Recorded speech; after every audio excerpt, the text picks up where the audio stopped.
A Segunda Guerra Mundial foi longamente filmada a cores, principalmente pelos norte-americanos.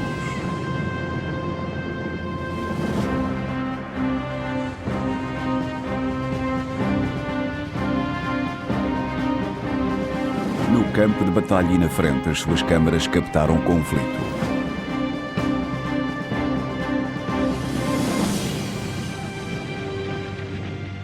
Durante 60 anos, grande parte destas películas ficaram esquecidas em sótãos, arquivos e mesmo em latas de lixo.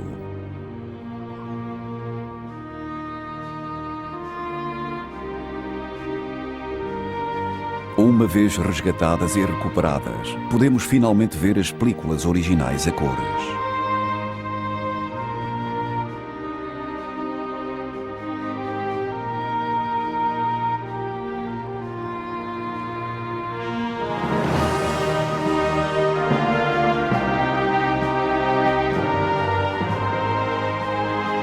A Guerra a Cores. A história norte-americana. Na frente de batalha. 1942-1944.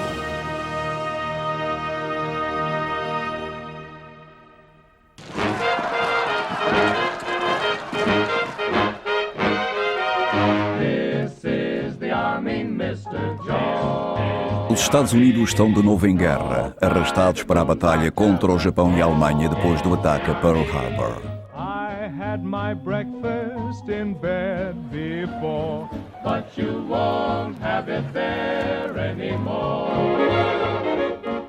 Os norte-americanos não estão prontos para a guerra. No entanto, os países da Europa ocupada e da Ásia esperam que as tropas norte-americanas os ajudem a garantir a sua liberdade. Agora, uma nação diversificada e por vezes dividida tem de construir uma força suficientemente grande e forte para libertar milhões. Mais de 3 milhões de homens norte-americanos são recrutados para as Forças Armadas durante o ano de 1942. Muitos não estão aptos para tal. O exército melhora as suas vidas. Os dentistas do exército arrancaram 15 milhões de dentes em mau estado. Os optometristas receitam 2 milhões de pares de óculos. 1 milhão de recrutas aprende a ler e a escrever. Os que o sabem fazer escrevem regularmente para casa. Harry Clark escreve à sua mãe. Querida Blanche, já estou no exército e superei todos os obstáculos. Não gosto e também não gosta de mim. Por isso está tudo perfeito. Larry Kane escreve à sua mulher Grace em Nova York, desde o seu acampamento na costa oeste norte-americana. Querida Gracie, vai chorar ao ler o endereço. Estou o mais longe possível de ti sem sair do país. Há poucas probabilidades de nos voltarmos a ver durante muito tempo. Não te preocupes comigo. Com todo o meu amor, Larry.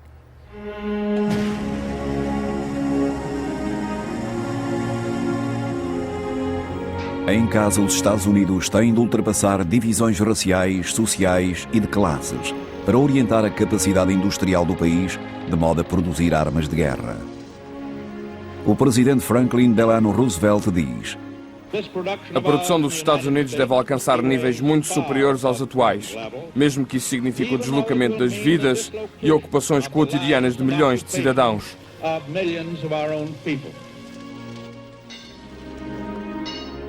Os Estados Unidos devem não só armar e equipar as suas próprias tropas, como também ajudar os aliados, a Grã-Bretanha e a União Soviética, que já vacilam perante os ataques da Alemanha nazi.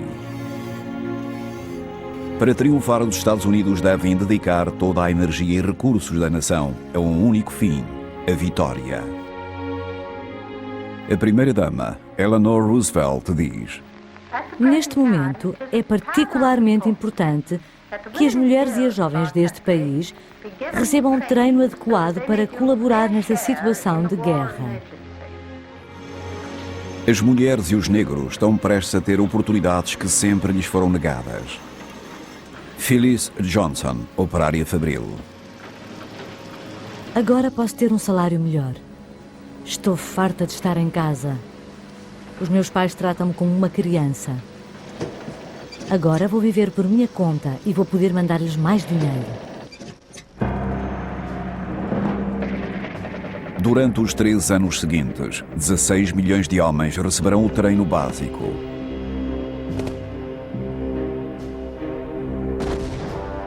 Kit Winston conta à sua esposa. Hoje aprendemos a usar as baionetas e as granadas de mão. Consegues imaginar-me a espetar uma baioneta noutro homem? Mas eles dizem-nos vezes sem conta que se não o fizermos, eles fazem-no a nós. Aqui descansa John Brown. Não baixou a cabeça. Gus Fallen, um tenente entusiasta, conta ao seu amigo em Nova York. Caro Eddie, adoro ser paraquedista. Adoro atacar o inimigo, capturar um aeroporto e fazer explodir uma estação de comboios. Espero rodear um dia um regimento de alemães com uns 20 soldados armados com metralhadoras. O teu amigo que salta do céu, Gus. Apesar da necessidade pessoal em condições, o exército exclui algumas partes da sociedade norte-americana. Os homossexuais não são bem-vindos, mas os gays e as lésbicas alistam-se na mesma e muitas vezes servem com distinção. O exército também não aceita de boa vontade soldados negros. Do diário do secretário de guerra, Henry Stimson. O exército adotou normas muito rígidas no que diz respeito ao nível mínimo de estudos, principalmente para eliminar o número de soldados de cor. Os afro-americanos que conseguem entrar no exército servem como trabalhadores e não deixam os Estados Unidos. Menos de 5% chega a combater. Um soldado escreve para a Sociedade Afro-Americana de Richmond. Estamos orgulhosos de servir a nossa pátria, mas queremos fazê-lo num posto mais importante. Podemos lutar e falo-íamos se nos preparassem para tal, mas de momento não sabemos o que é uma arma, nem um tanque, nem um plano de combate, nem uma granada de mão ou uma metralhadora. Referem-se a nós como aquele esquadrão de negros no fim do campo.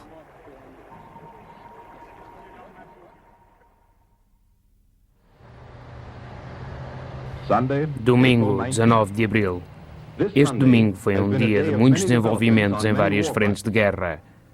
Na Batalha das Filipinas, as forças filipinas e norte-americanas, superadas em número pelos japoneses, continuam a resistir aos invasores das ilhas de Cebu e Panay. A guerra no Pacífico alimenta o ódio racial nos Estados Unidos.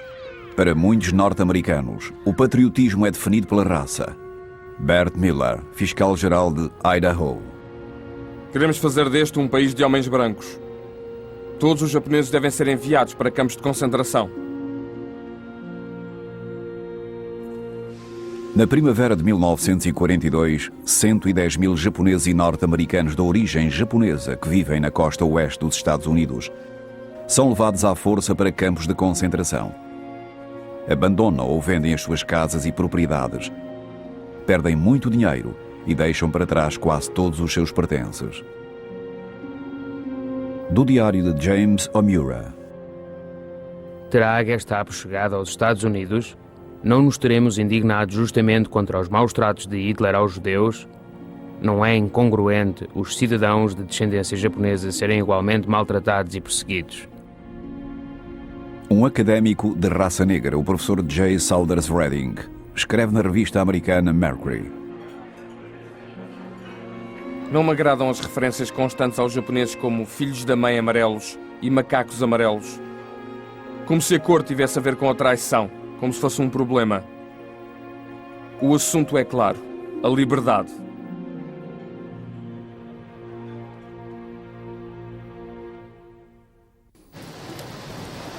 Outubro de 1942. Os Estados Unidos preparam-se para o seu primeiro assalto contra o Império de Hitler.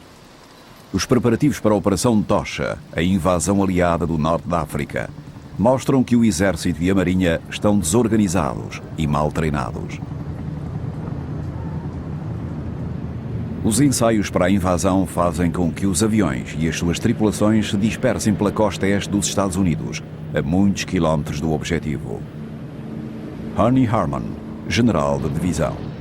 Se não conseguem encontrar um objetivo na Baía de Chesapeake, que está em paz, como vão encontrar um objetivo na escuridão de uma costa estrangeira e em guerra?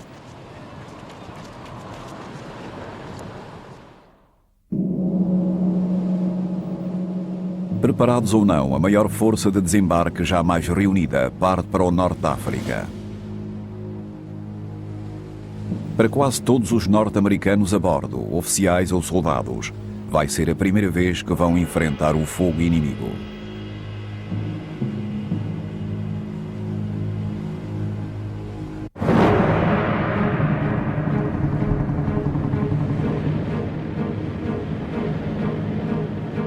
(8 de novembro de 1942). Conduzidos pelas tropas britânicas e norte-americanas, as tropas aliadas desembarcam perto de Casablanca e da Algéria. Os desembarques norte-americanos são caóticos e desorganizados. Muitas tropas chegam às praias em pleno dia, com horas de atraso e à vista das tropas inimigas. O tenente Robert Lewin escreve à sua mãe: O dia em que desembarcámos foi emocionante. O meu barco perdeu-se. Finalmente chegámos à praia e vê lá que todos os que já tinham desembarcado estavam por ali a fumar e a rir-se. Não tinham encontrado nenhuma oposição na praia. Foi então que começou. Abriram fogo sobre nós. Voavam pedaços de armas sobre nós. Atirámos-nos para as trincheiras e eu fiquei coberto de esterco de camelo.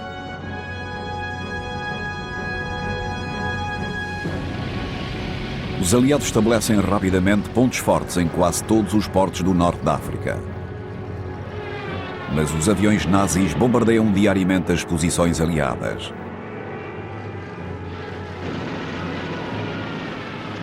Eugenia Rukovsky, a enfermeira do exército norte-americano. Desembarcámos e instalaram-nos em tendas enormes num acampamento. De repente começou um inferno.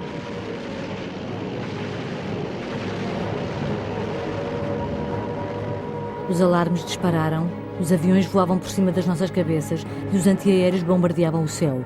Tive tanto medo.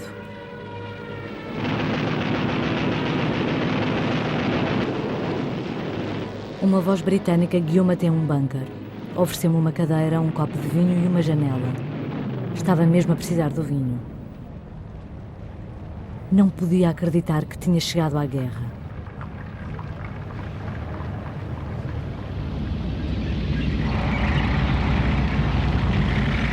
Homens e tanques avançam para este até às montanhas da Tunísia, onde o exército alemão resiste com tanques e artilharia pesada. A cena é capturada pelo produtor de cinema de Hollywood, Daryl Zanuck. A vida aqui é básica. Não nos podemos lavar nem barbear tão frequentemente como gostaríamos.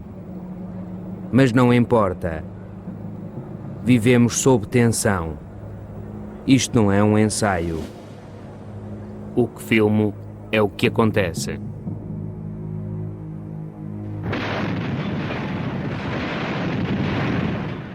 Uma batalha moderna não é como imaginamos.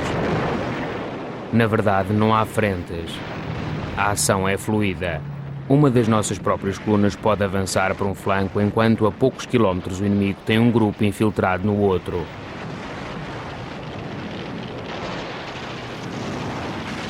Vêem-se poucas vezes os tanques inimigos, e por vezes até mesmo os nossos.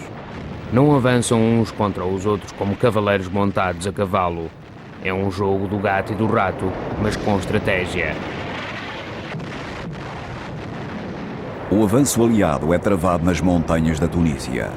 O correspondente de guerra norte-americano, Ernie Pyle, escreve para o serviço de notícias Scripps Howard. O nosso exército está verde e a maior parte das nossas tropas estão a lutar pela primeira vez contra um inimigo experiente.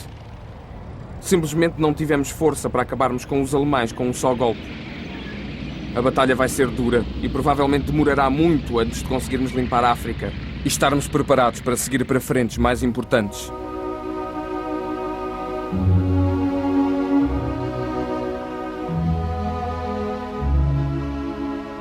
Eric Golub escreve à sua esposa em Brooklyn.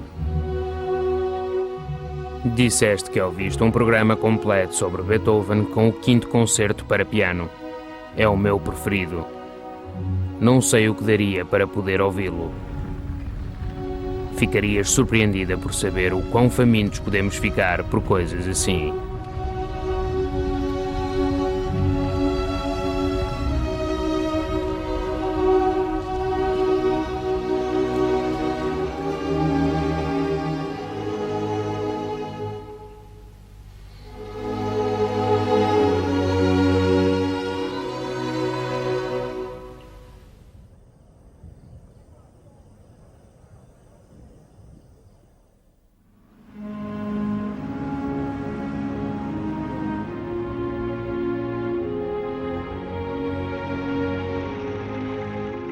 Janeiro de 1943. O presidente Roosevelt chega à libertada Casa Blanca, no norte da África, para uma reunião com os altos comandos norte-americanos e britânicos. Roosevelt é o primeiro presidente norte-americano desde Abraham Lincoln a visitar as tropas norte-americanas na frente.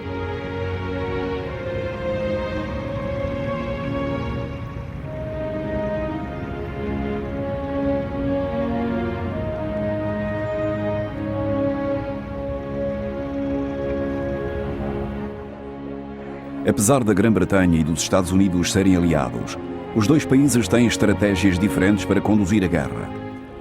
Os conselheiros de Roosevelt recomendam uma invasão da França ocupada. A Grã-Bretanha de Winston Churchill quer atacar primeiro o aliado italiano de Hitler. Mas é em Casa Blanca que Roosevelt define pela primeira vez os objetivos de guerra dos Estados Unidos: a rendição incondicional da Alemanha, Itália e Japão. Mais tarde diz ao Congresso: Não desejamos nenhum mal às populações do eixo, mas temos intenção de impor um castigo e retribuir aos seus bárbaros líderes. Por outras palavras, apenas aceitaremos a rendição incondicional.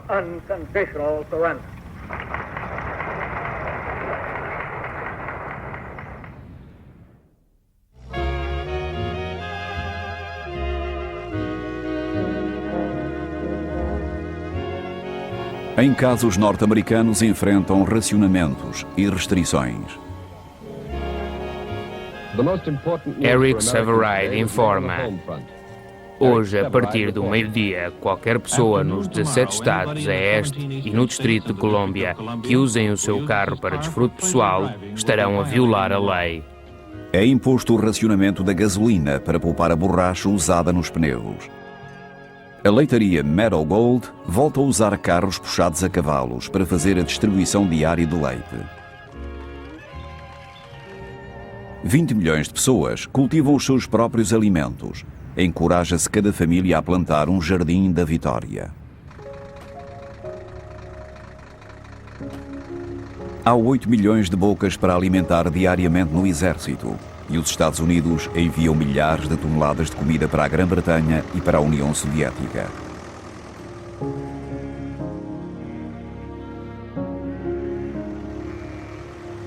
O alistamento provoca falta de mão de obra na agricultura. As mulheres começam a ocupar-se dessas tarefas. 1,5 milhão de mulheres alista-se no exército agrícola feminino e abandona a cidade para trabalhar no campo. Uma mulher de Michigan declara ao New York Times: O meu noivo foi morto nesta guerra e penso que se eu ajudar a produzir a comida de que os nossos soldados tanto precisam, poderei compensar a falta de um deles.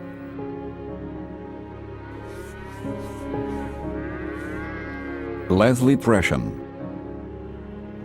Foi com um sentimento de orgulho e incerteza que comecei o dia como ajudante numa quinta. Fiquei tão aliviada quando a última maçaroca de milho caiu no vagão. Enquanto empurrava o vagão vazio pela estrada, um agricultor perguntou: algum problema? E eu menti e disse: nenhum, foi bastante fácil. Canso-me muito, mas os rapazes nas trincheiras estão pior.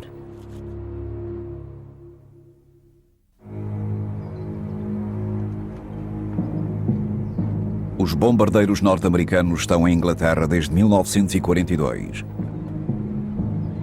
Os primeiros alvos são as estações de comboios e as pequenas indústrias francesas. Como a força de bombardeamento norte-americano é reduzida, os primeiros ataques são insignificantes, mas servem para aprender. Muitos tripulantes mantêm diários. James Verinis, co-piloto: Tínhamos acabado de nos deitar quando nos fizeram levantar. Íamos sair por fim para a nossa primeira missão.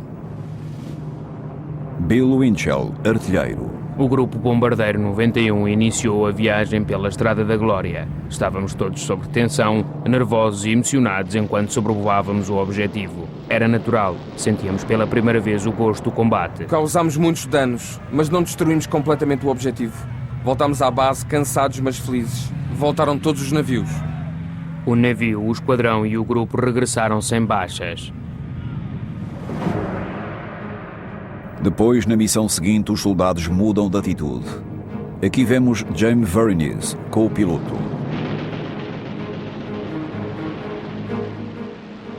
Havia buracos por todo o avião e um mesmo por baixo de mim. A altitude é boa para bombardear com eficácia, mas quase suicida para nós. Bill Winchell. Parecia que cada antiaéreo alemão estava ali à nossa espera. O nosso navio saiu de lá com 40 balas e tivemos muita sorte comparado com os outros. Quando tudo acabou, ficámos convencidos que a guerra era um inferno. No inverno de 1942, 3 em cada 4 membros da 8ª Força Aérea dos Estados Unidos estão gravemente feridos, foram capturados ou estão mortos. As tripulações revivem os seus traumas em sessões psiquiátricas com pentotal de sódio, o chamado soro da verdade. Antiaéreos. Caças. Caças. Tinha medo, doutor. Estava cheio de medo, doutor. Tudo o que fazíamos era sentar-nos e esperar. Não podíamos fazer nada a não ser sentar-nos e esperar. Há fogo no compartimento das bombas. Fogo! Fogo! Tirem-me daqui! Voltem, seus cobardes! O paraquedas encravou! Fugiram todos. Vou arrebentar com o navio. Não vai sobrar nada.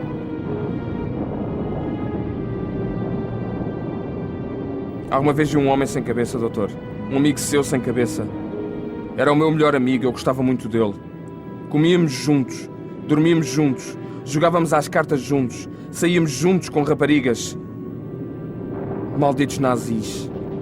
Tenho de voltar e apanhar aqueles malditos nazis. Quero matá-los um a um.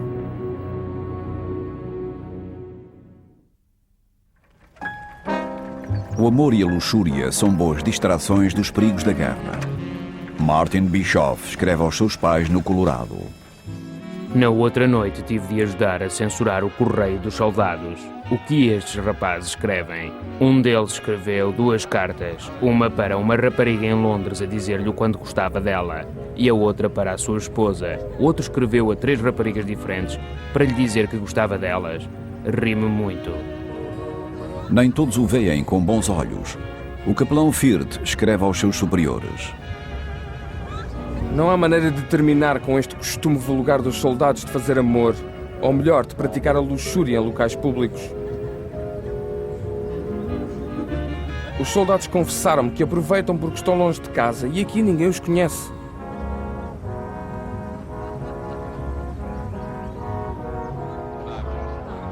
Jay Kirby está em Rennes. Joan saiu com um Yankee. A mim aborrecem-me. Só sabem falar deles.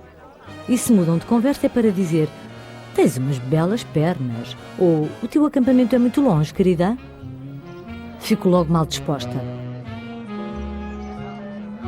Mas muitos soldados, perante a possibilidade de morrer, querem comprometer-se com um futuro. O romance torna-se sério e mais de 70 mil soldados norte-americanos casam com jovens inglesas. As esposas que ficaram nos Estados Unidos perdem os seus maridos ou por uma bala alemã ou por uma beleza britânica. Frances Field diz ao seu marido numa carta: Todas as esposas se questionam: voltará para mim? Teria continuado comigo se tivesse ficado em casa e não tivesse conhecido alguém diferente. Mas agora, quem sabe? A guerra transforma as vidas e as expectativas de muitos norte-americanos. 1 em cada 5 norte-americanos muda-se para outro estado. Muitos procuram um emprego na indústria da defesa.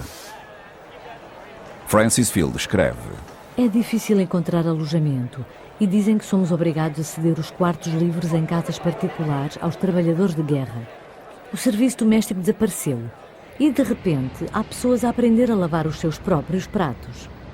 John Mullin escreve ao seu filho Jack em serviço na Grã-Bretanha. São Francisco está cheio de gente de Oklahoma, Arkansas, Connecticut, etc. Há pelo menos mais de 100 mil pessoas. A rua Market está inundada de mulheres com fatos de mecânico e de negros. Ocuparam o bairro que antes era dos japoneses. Os norte-americanos de origem japonesa que viviam na costa oeste dos Estados Unidos passaram mais de um ano em campos de internamento. Fumigawa escreve desde Art Mountain, Wyoming, aos seus amigos em Mountain View, Califórnia. A nossa primeira impressão deste campo foi decepcionante. Há muita sujidade e pó. A água não é muito boa. Para nos mantermos quentes e confortáveis, temos de ficar na cama o dia todo. Mais de 100 mil norte-americanos de origem japonesa passam toda a guerra em campos de internamento. Velma Berryman, uma enfermeira branca que trabalha em Heart Mountain, olha para as enfermeiras japonesas à sua volta com desconfiança. Escreve ao seu futuro marido: Está frio esta noite e o vento sopra ao redor das salas. Uma das enfermeiras escreveu o meu nome em japonês. Talvez o deva mostrar ao FBI. Como sei que não escreveu outra coisa? Boa noite, querido. Com muito amor, Velma.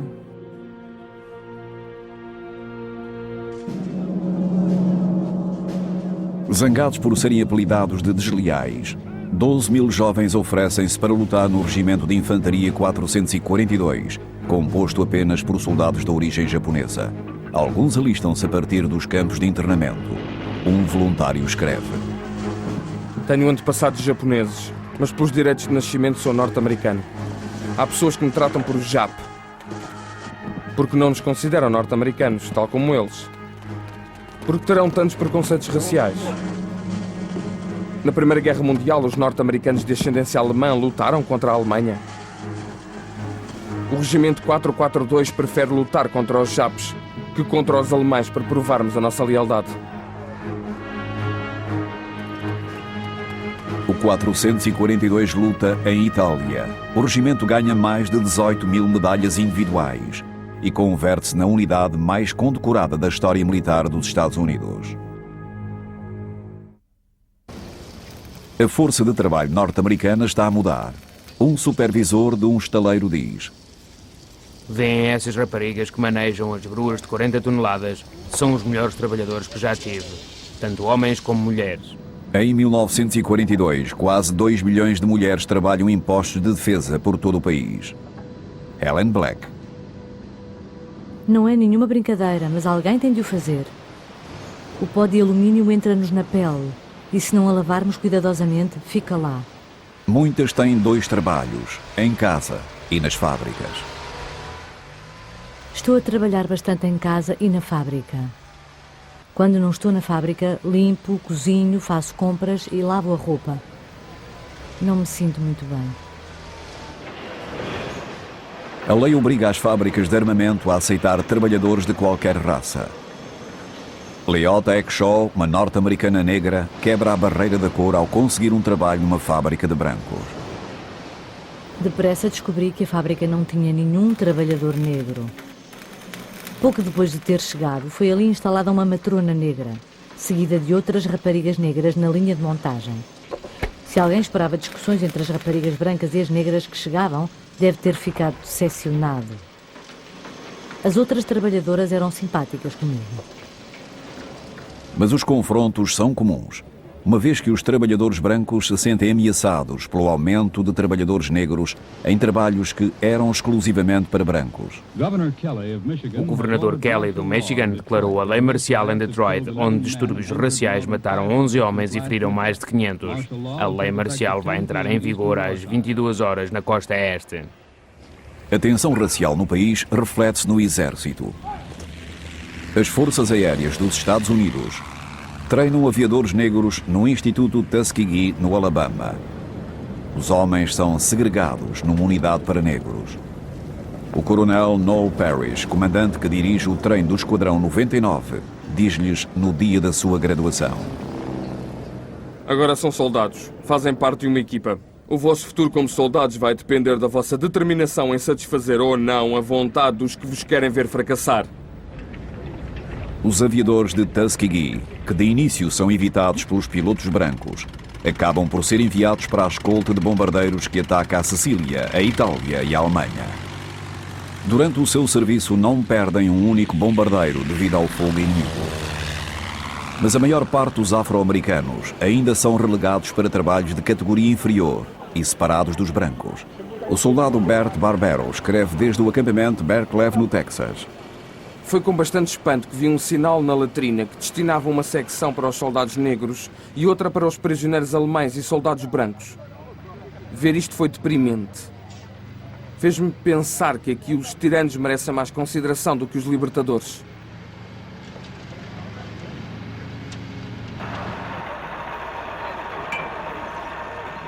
Um oficial negro escreve: Como é natural, os homens da minha raça recorrem a mim, que sou um oficial, para lhes explicar as razões políticas do governo. O que devo dizer? Devo admitir que estamos a lutar para estabelecer ideais para outro país e para outro povo, enquanto a América ainda tem de estabelecer estes mesmos ideais em casa? Maio de 1943. A campanha do Norte de África terminou e os aliados obtiveram uma grande vitória. Pela primeira vez em 3 anos e meio, as forças do eixo lutam completamente na defensiva. Retrocedem no continente europeu e perguntam nervosos onde irá cair o próximo golpe dos aliados. O custo humano da vitória em baixas aliadas é de 70 mil. O número de baixas alemãs e italianas é de 75 mil. 250 000 de soldados alemães e italianos são feitos prisioneiros. Ernie Pyle, jornalista. Já não tenho nenhuma dúvida de que venceremos. Apesar das greves, lutas e confusão em casa, a América está a produzir e ninguém o pode negar. Aparentemente, um país como os Estados Unidos precisa de 2 anos para dominar. Mudamos de atitude e somos uma nação de guerra.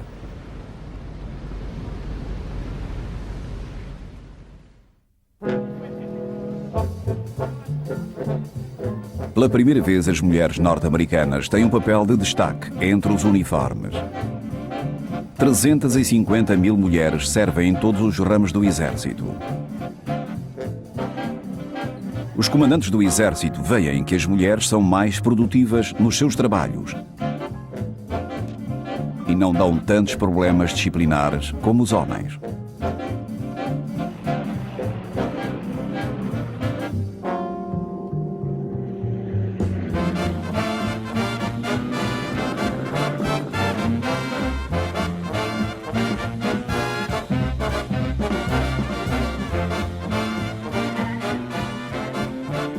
Algumas mulheres temem perder as suas liberdades recém-adquiridas e as suas oportunidades, dentro e fora do exército, quando os seus maridos, filhos e irmãos voltarem da guerra. Susan Anthony, jornalista. Depois desta guerra, tal como aconteceu depois da última, voltamos a encontrar-nos sem trabalho, sem dinheiro e sem esperanças. Por que hei de sair de casa hoje e treinar para um trabalho se me vão despedir amanhã quando a guerra acabar?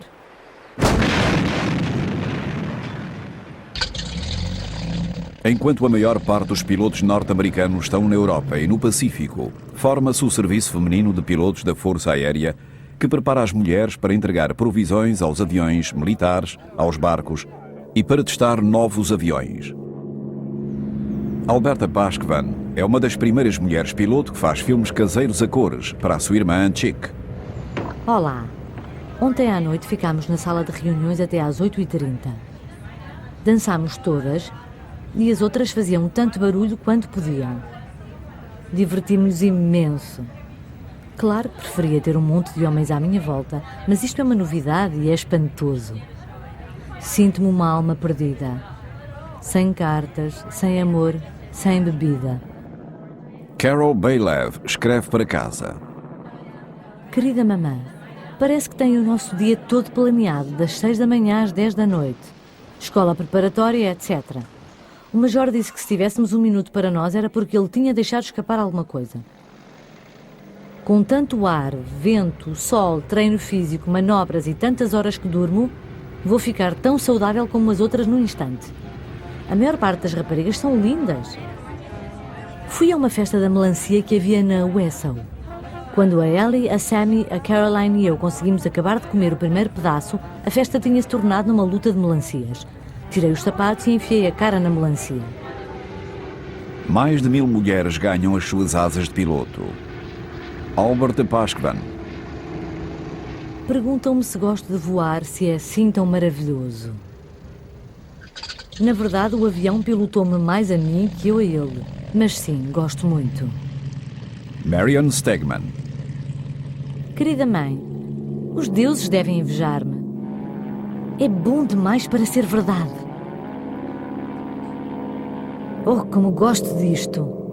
Acredita, mãe, não sabemos o que é viver até nos encontrarmos lá em cima, sozinhas.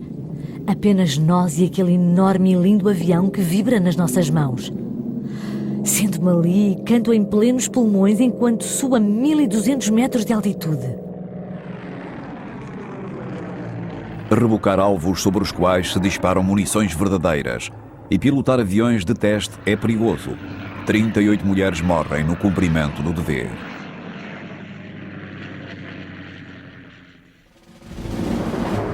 Julho de 1943, Operação Husky. A última pedra para pôr de pé o continente europeu. 160 mil tropas aliadas deixam o norte da África e dirigem-se para as costas da Sicília.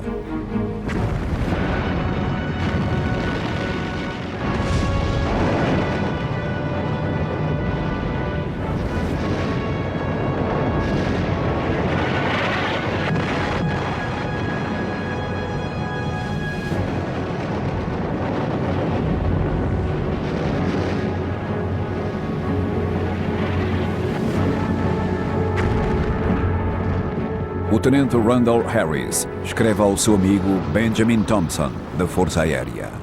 Caro Benji, estava entre os primeiros que chegaram à praia. O meu comandante foi morto e eu fui atingido ao mesmo tempo.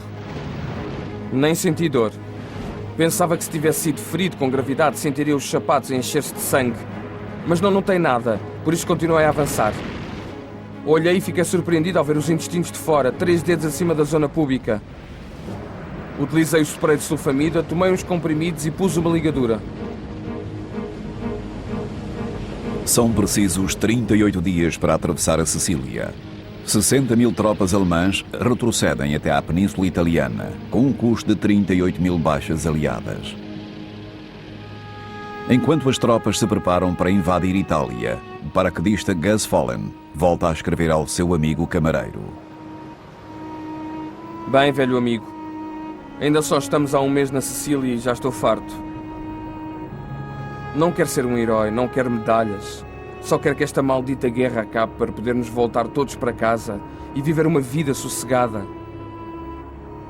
O teu amigo paraquedista, Gus.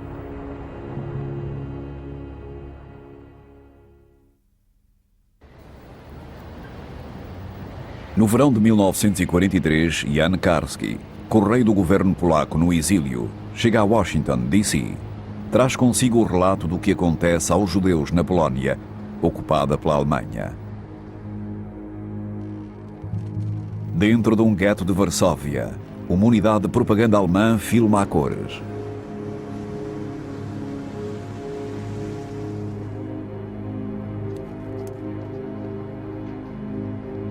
Jan Karski. É indescritível. Miséria, morte, desintegração, pobreza, fome, sujidade.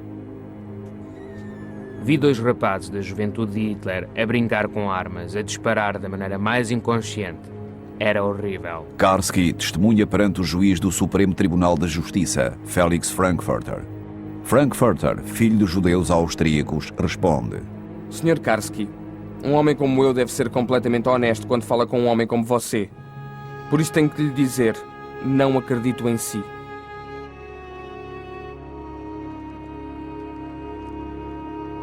Karski relata ao presidente Roosevelt: Mais de 1.800.000 judeus foram assassinados no meu país.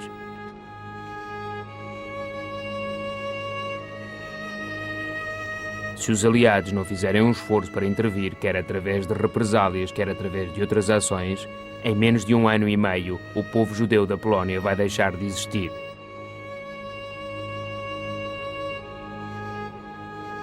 No fim da guerra, 90% dos judeus da Polónia, mais de 3 milhões de pessoas, terão sido mortas.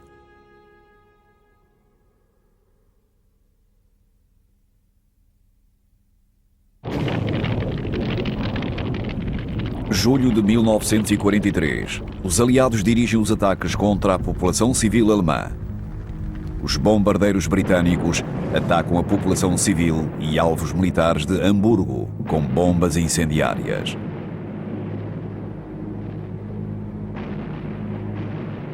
Provocam um incêndio devastador. Chet Huntley informa para a rádio CBS. Os peritos das Forças Aéreas dos Estados Unidos têm muito a dizer sobre o bombardeamento de Hamburgo. Chamaram-lhe o primeiro exemplo do uso completo do poder aéreo e uma amostra de devastação que deve ser levada a outras cidades alemãs. Não foi uma operação terrorista, como foi insinuado em alguns setores. Os alemães estavam a reconstruir rapidamente depois dos ataques. Para que isso não acontecesse em Hamburgo, as casas de alguns trabalhadores, lojas, edifícios e mesmo as próprias ruas tiveram de ser destruídas. A RAF informa que morreram 40 mil pessoas devido aos bombardeamentos.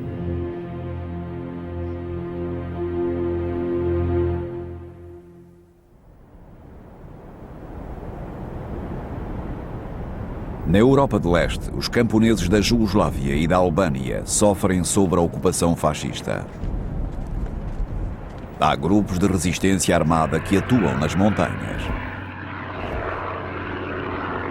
O coronel norte-americano Lynn Farish envia armas e provisões aos partidários, um dos principais grupos de resistência na Jugoslávia. Os partidários ajudam os pilotos aliados que são feridos durante os ataques a escapar aos alemães. Farish trabalha para a OSS, a primeira agência de espionagem dos Estados Unidos no estrangeiro. Ele é o elo de ligação entre os Estados Unidos e o líder dos partidários, o jugoslavo comunista Josip Broz Tito. Farish informa. O movimento partidário tem muito mais importância militar e política do que se crê no exterior. No geral, os partidários estão do lado dos Estados Unidos e acreditam que os vamos ajudar.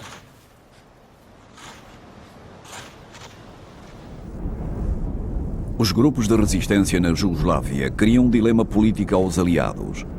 Os partidários de Tito e outro grupo aliado que também recebe ajuda, os Chetniks, lutam frequentemente entre si. O coronel Farish informa que os Chetniks colaboram por vezes com os alemães em ataques contra os partidários. As causas desta guerra interna são as disputas políticas, raciais e religiosas. É isto que vai acontecer? Estamos a sacrificar-nos para acabar com esta guerra, para que comecem dezenas de pequenas guerras?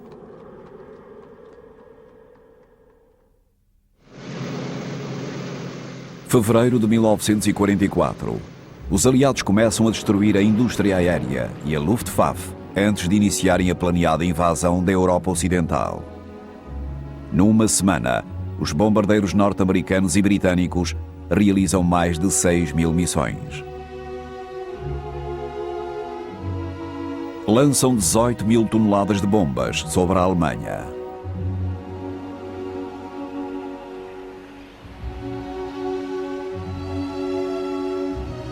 A Luftwaffe perde mais de 1/3 dos seus aviões. As forças aéreas aliadas superam agora as alemãs no céu europeu. Louis Laud, piloto de um B-17. A 8ª Divisão está a atacar Luftwaffe, sem piedade. Suponho que querem acabar com todos os aviões de guerra antes que comece a invasão. Isto começa a ser duro. Quero ir para casa.